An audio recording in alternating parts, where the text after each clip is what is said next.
What's up, cousins? It's DYANAROZAY, and I bring a unique commentary to your favorite reality TV shows and whatever is popping on social media. I need you guys to come in, join the discussion, become a subscriber if you are not already, and make sure your notification bells are on so that you don't miss a thing. Welcome back, cousins. And if you are new here, welcome to the family, period. We are here to talk about Kim and Kroy Biermann's 15-year-old son, you guys. He was arrested on Monday on some pretty serious allegations, okay? So because this story involves two 15-year-old children, Kroy and Kim's son is 15, and there is a female victim, a child, also 15. I just want you guys to know that I'm going to be real careful with how I word things, and I want you to also be careful with how you communicate in the comment section, okay? So we have two children, 15 years old. Some of you may remember KJ Biermann from the TV show, of course, Kim and Kroy's son. He has actually been accused of some horrible things. He was arrested on Monday in Alpharetta, Georgia, and is facing allegations of non-consensual acts of SA involving a 15-year-old female classmate. He's currently being held without bond in the juvenile justice system, okay? It's reported that all of this went down back in April of 2026, April 23rd to be exact, of 2026 at Lifetime Fitness in Alpharetta.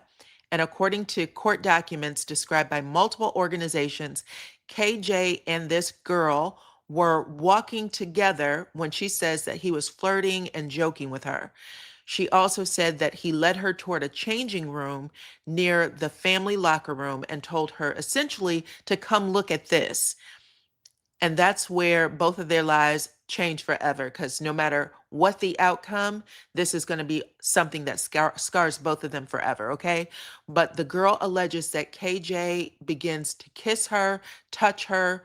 She repeatedly tells him no. And then, according to her allegations, he continued anyway. She accused him of forcing himself on her, involving oral contact, also using fingers to do certain things to her while pulling her clothes off. She says that she was able to get away. She ran away from him, and she did not share what happened to her. She didn't tell her parents or authorities or anyone at the gym what happened to her immediately. However, you guys, it is saying, according to the court records, she went to school the very next day and she ends up running into KJ's girlfriend, and she became extremely distressed. According to the court records, she became extremely distressed and left the campus entirely. She reportedly went to a Starbucks, contacted her family, and she said that she was experiencing a panic attack. And from there, she was taken to North Fulton Hospital, where an SA examination was performed. That examination has now become a major part of KJ's defense. According to the police and other reports, they are all citing that there was no male DNA in any of the areas tested. So we all know just because there wasn't male DNA found, it doesn't mean that nothing happened. Okay? Doesn't mean that something did, but it doesn't mean nothing happened. This is all still under investigation from what I'm understanding. Also, you guys, there's another piece of evidence, and this is coming from surveillance footage. Right now, it's being reported that KJ did not scan his card to get into the gym. But there is surveillance footage, video that places him there. And they're not saying whether or not there is video showing him and the classmate going into this changing area, but it is possible that that surveillance footage exists. Now, here's something else you guys should know. Investigators did contact Kroy back in April. They called him, they asked if they could speak to KJ. And Kroy said according to police, Kroy said that he needed to speak with Kim first, and then he would follow up with them about whether or not they could interview KJ. Excuse me. They could interview his son.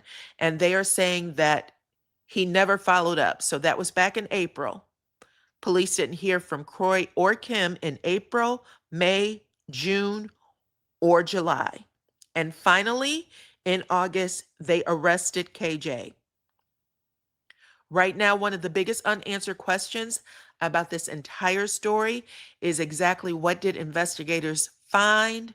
What did they develop during those 4 months that ultimately convinced them that there was enough evidence for probable cause to arrest KJ and hold him without bond?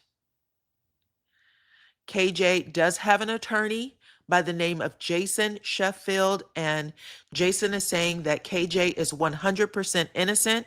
He's also saying that KJ voluntarily submitted to a polygraph exam and that he passed that exam. KJ's attorney is also emphasizing that there is a lack of male DNA that was recovered. And both Kim and KJ's attorneys, get this, both Kim and KJ's attorney is saying that the young lady involved made similar allegations involving two other people in the past.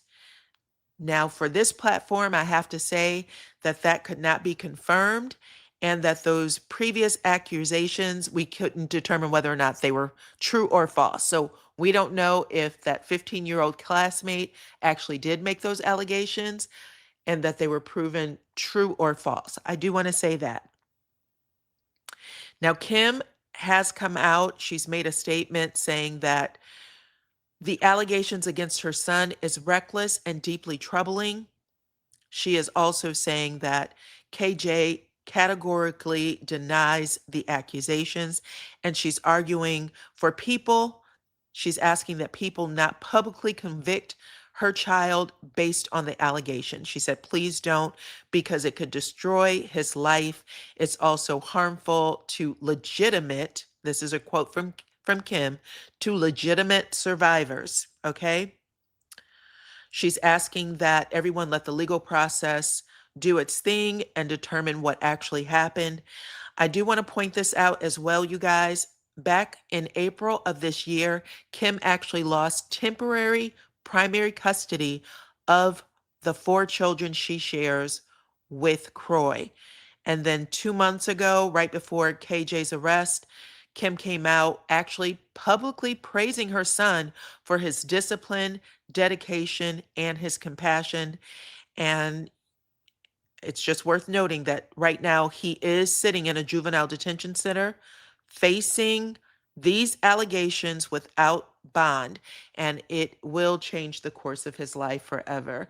But you guys talk to me in the comments. Remember, we're talking about 15-year-olds, but join the discussion and let me know what you think about it, okay? Also, don't forget to hit the like button, share this video, hype me up, and until the next one, bye-bye.